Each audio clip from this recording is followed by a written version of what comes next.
That was one of the pieces there is we put together a little mill with the funds that we had. And just the fact of showing people what you could make with the material, it really changed the whole relationship. The farmers, the communities all got excited. We've had, governors from all over the Philippines bring their contingents and the communities come with their reps. And it's just been an incredible piece of the puzzle. So really having that, pilot project up at Richards would be a huge step forward in terms of building the industry here. Welcome to Richard Ha's YouTube channel, which looks at what we can do today to make Hawaii Island a more sustainable place to live. So our children and grandchildren and their grandchildren won't be priced out of here and will be able to stay in Hawaii and live good lives here. Today, we are visiting with David Sands again. David is an architect and bamboo expert who has a bamboo production mill in the Philippines. We talked with David back in the summer, and you can go back and watch that episode. I'll link to it below in the description box, or you can surf the channel for the episode. It's titled How Bamboo Could Save Hawaii. Today, we are going to catch up on all the latest bamboo news. So welcome, David. Thank you. Good to be here. Thanks. Now, I understand you and Richard went over to Maui this weekend to check out a bamboo place over there called Whispering Winds Bamboo Cooperative. I looked at their website and it says creating a culture of bamboo, which I think is pretty neat. So Richard and David, tell us about that. What did you find there? What do they do? What's Whispering Winds all about? Well, I can give you a little backstory, and then Richard can tell you about our visit. They've been working with bamboo, 25, 30 years, something like that. And they've got, maybe 30 acres of timber bamboo plantation and really been building beautiful structures with it for under the ag code here. So they're able to build barns and tractor sheds and, different things like that. Really beautiful buildings. And the piece for me was when I did the numbers for the X Prize is just converting 12% of global construction to bamboo-based materials could address as much as 1/3 of human emissions. So it's a huge lever. Current construction materials are about 25% of global emissions, but then the bamboo plant, the storage mechanism for the carbon in the building materials, just the speed with which it all can happen with the bamboo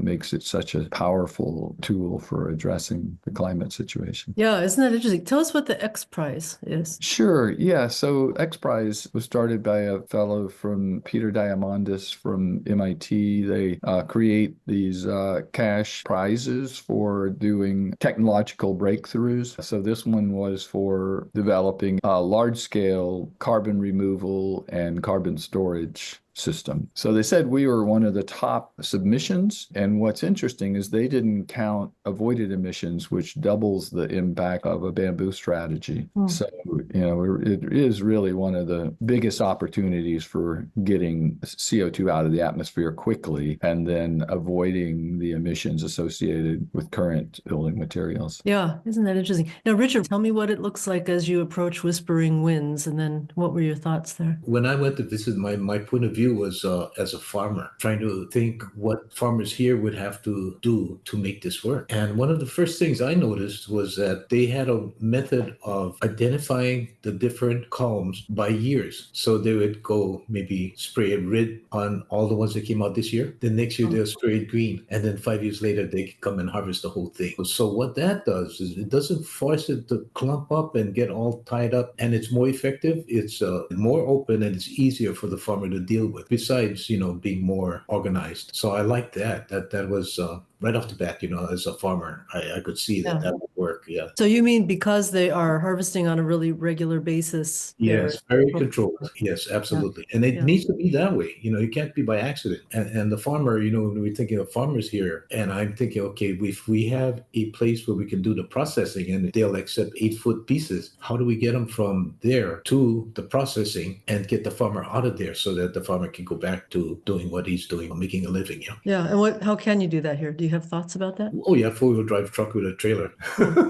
Yeah, and everybody has four-wheel drive trucks, so that it's not something you have to strain about, you know. So I can see this working very well. Yeah. What else did you guys learn at this place that could possibly be brought here to the Big Island? Well, one thing I did notice was Whispering Winds. You know, they're a co-op, but they have multiple income streams. And that's what I've been talking about all this time because we cannot do the normal business model that exists in the Midwest, you know, flat lands, large production, and small margins. What we need to do is have multiple income streams. They don't have to be big, but they're more resilient that way. So that's what Whispering Winds multiple income streams. So something like 20, 30 acres of bamboo, but they also do lumber as well. So they've got various different ways of making money. Plus, they grow the bamboo plants, and they have other. I forget exactly what it was. There was another income stream as well. So I noticed that, yeah, and trying to figure out what can we do to duplicate what they're doing, because in the final analysis, this is about energy because it takes energy to do work. The primary source of energy is not oil. It's not fossil fuel, it's food. So after you do everything and talk about everything, how does this relate to providing food in the future for the next generations? So that's me.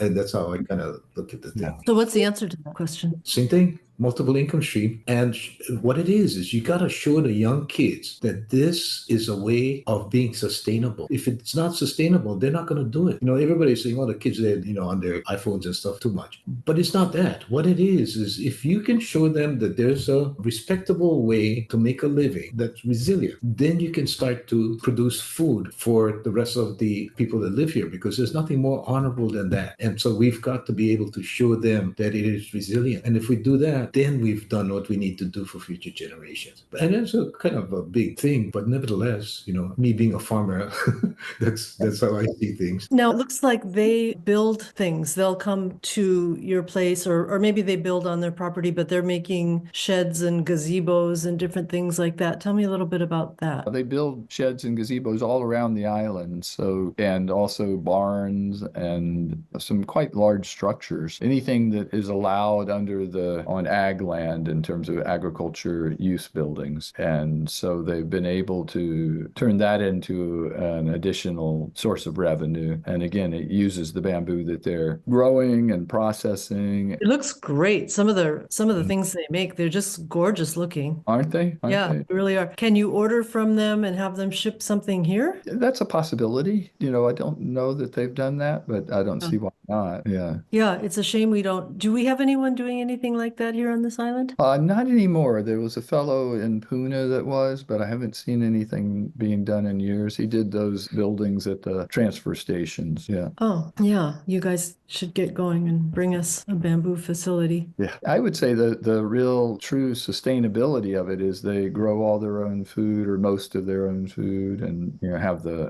ability to process their, you know, it's really an example. And like they said, there's no power there. So everything they're doing is, you know, self-generated, solar and batteries and all of that. It's a farm where they're growing food also. I didn't realize that. Yeah. For themselves, or that they are selling? Yeah, they're not doing it at a large commercial level. I mean, they do have some crops, but it's not at a large commercial level. Yeah. This is the first time I've been on Maui for I don't know how long, so I did not have any sense of how the island was with relationship to, so I traveled with David. So we left and we went on one side of the island and we came all the way around, and it was dry, and, you know, you could see various different things. And as we came around and the weather changed, so you could see everything was greener. Oh man, you know, I had no idea those trees were so huge. You know, even like kukui nut trees. I see them all over the place, but I have never seen them so huge. And all kinds of different trees are like that, just because of the rain that they get, and because of the predominant northeast trades, yeah. But the road getting to and from Hana was incredible. Oh, that's right. It's in Hana. Where we had dinner at one of their structures was in Hana, but the farm is in Kipahulu. Where is the farm? Kipahulu, it's out past Hana, about 45 minutes past Hana. Yeah. So Richard, tell us about the road to Hana. Oh man, you know, coming back, it was really lucky that we were coming back at night, because we could see the headlights. Because every time you come across the bridge, you know, it's one car can fit. And sometimes the road looks like you can't fit two cars on the road. We had somebody yell at us, yeah? We had to back up at one point. Yeah. Oh, yeah, right. Yeah. Yeah, that's a wild road. Yeah. Yeah, Wild. and then, of course, there's people who live there and they know the road very well, so they move faster, yeah, than normal. Yeah. It was really something. It was quite an experience. I was so happy to have seen that, because it's the contrast is so clear. Because even on this the Big Island here, it's not as, how should I say, dramatic, but there is definitely certain parts of the island, like the Hamako coast, is rainfall area, and on the other side is drier. Then the wind goes up during the day as the northeast trees blow and the air rises, and then in the evening it comes the opposite way. And if you're a farmer, you understand how these things work. It was very dramatic for me. I mean, it was the first time, so I'm not like David. He's been there. He knows the place. He lived there. Yeah, so he knows that place backwards and forward. Yeah. Could we do something similar to what they're doing there here on the Hamakua coast? Oh, there's no question in my mind. Here's why. The Hamakua Coast, when we interviewed John Cross, he said that if there's any stones or rocks that you find in the soil, it was brought in by man. Other than that, it was just from ash. So all of the soil is ash. Moisture runs through it. We know what the chemical content of it, because, like where our farm is, the water that's coming out of the ground, the springs and rivers, is 4,000 years old. So the chemical content is very stable. So if you know what the chemical content is, then you know what you need to add. If you're going to add, you can be very strategic about what you, economical, put it that way. Yeah. Now, Richard, you mentioned that you and David had talked about your support for a carbon credit for bamboo production here in Hawaii. Tell us about that. And I want to hear, David, what you think about that. Yeah, so that is a piece that needs some research on it. There's a number of pieces of the puzzle, like depends on the standard that the carbon credit's being registered under. For example, in the Philippines, we use ARR. It's not really. It was designed for trees, and the bamboo performs differently, so we don't really get the full value of what the bamboo's doing, but it allows for us to get carbon credits to basically pre-sell the carbon based on the planting of the bamboo. And then it gives us the money to work with the tribes in the area that we're going to be planting to provide them the plants and pay them to do the planting, pay them to do the maintenance, and then buy the bamboo off of them when the bamboo's mature. So it's a really nice for those communities. It ends up being a multi-generational income and a long-term asset for the communities. So it's a neat system. The cost for planting in the Philippines is going to be less than it is for here. So we're going to have to figure out how to maybe supplement that with some grants and put the pieces together to make it work here. But it seems quite doable, I would say that. Is there some sort of a carbon credit situation for bamboo here now, or that would have to be put into place? It has to be developed, yeah. I don't know of anybody that's done it here. Usually, carbon credits, like in the Philippines, we have to do about 12,000 acres to make it a viable project. So it takes quite a bit of acreage. The process is expensive, and so you've got to have a large enough project can cover all those expenses. My sense of how important it is to Hawaii is the fact that we're sitting out here in the middle of the largest ocean in the whole world, depending on fossil fuel to bring everything in. So we're in a very, very unique situation. And as this carbon credit thing develops, I want to participate and put that idea forward. Because like David said, we're not even considering all the value. Maybe you can explain, David, why we could actually make a case for more. Sure. So what happens is they're looking at like a 30-year life, because basically, like with trees, when you cut the tree, you kill it, and you're knocking the carbon sequestration back to near zero on the land. But that's different with bamboo. Bamboo's a grass, and you're basically thinning it each year. That keeps the sequestration level very high. I mean, they're the fastest growing woody plants on the planet, and we only use the non-invasive ones, so they're not going to take over an area. They do get big, but they stay put, and they can live for 120 years. And also it's no-till ag, so you do tillage for the first planting, but then you never have to do it again. And what sort of bamboo products are being produced in the Philippines? Yeah, so we're doing plywood, beams. Right now, we're doing these ceiling boards for an airport. We're producing 140 kilometers of of those boards. So, over 100 miles, Wow. ceiling boards. Yeah, Do you have any plans, Richard, to go to the Philippines and check all this out? Oh, I'd love to go. So, that'd be great. Yeah. Bruce Matthews is talking about making a trip to the Philippines. And so we're trying to coordinate with David so that when we go there, we make it a point to go see his operation. Yeah, that'd be great. Right now, it's a chicken and the egg kind of thing. Oh yeah, bamboo. I know. I see bamboo and this and that, and there's no connection to it. So if we can somehow make this connection that wow, doing different things in different places, and we could not only we have to because we can't go back to sugar. We can't go back to pineapple and that kind of thing. What would it take? It's a combination of really developing the dedicated team here in Hawaii for this. My plate's very full with everything we're doing in the Philippines, and the goal is to get scaled projects launched in Vietnam and Brazil this next year as well. So that's a lot, but I call Hawaii home, and I want to do a give back, and really having this happen is so important. So it's really putting together the team that can kind of prime move all these pieces. And again, with the work that Rhizome's doing, that's helping put the pieces together. There could be one of our funders for the Philippines is ready to do something here in Hawaii soon, and then that would really allow us to move forward quickly. And Rhizome is your company in the Philippines, right? Yeah, it's a U.S. company, but I started Oh. it. Its focus right now is in the Philippines. I see.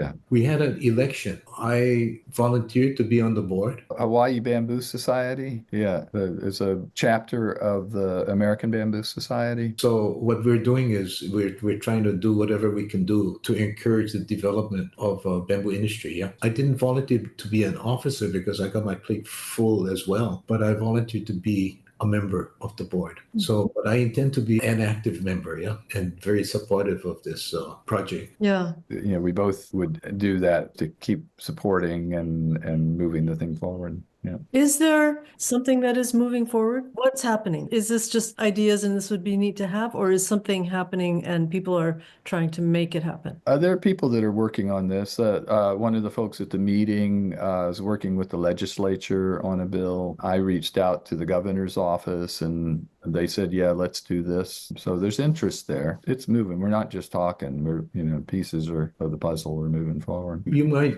recall that the last time we had David, we were talking to Hawaii Planingville. Yes. Yeah. To develop an alternative to lumber. We chose them to have that conversation with because they're an employee stock option kind of a company where the value stays in Hawaii. Yeah. And they're happy to support us, but they're expecting us to do the processing and stuff like that. Yeah, David. Yeah.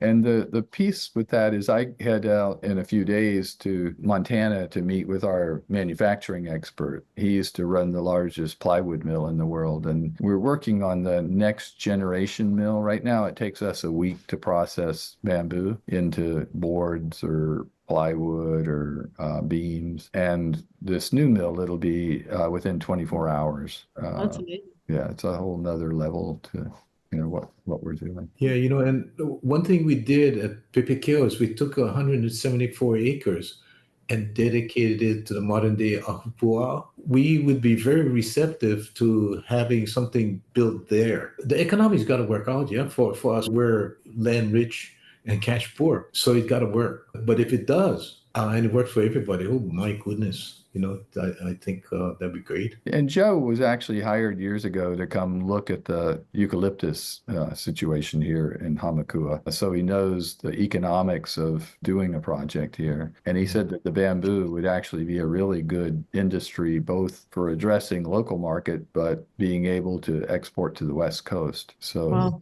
that's great. Yeah. This is how a project gets, really up and rolling. So I'm very optimistic. I'm just so pumped up. I can't believe it. Yeah.